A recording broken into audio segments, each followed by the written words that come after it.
What I would say would go against this, the decals you put on it, I'm sorry to say. They look cool. What's wrong with the gold decals? Do you know who told me to do them in gold? Who? Andreas Preuninger. He knows. And did he tell you to do these end caps? He told me to do the end caps. Yeah. The end cap definitely looks better. Yeah.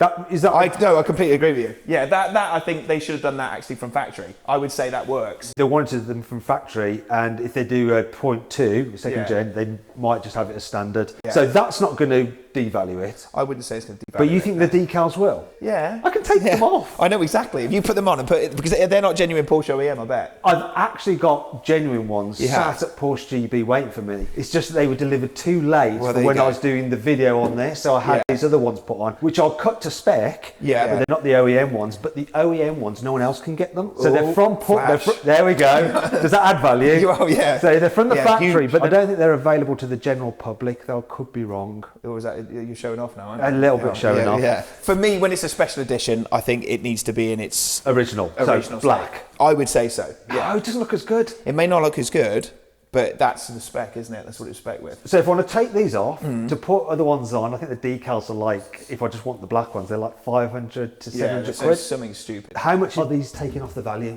It depends.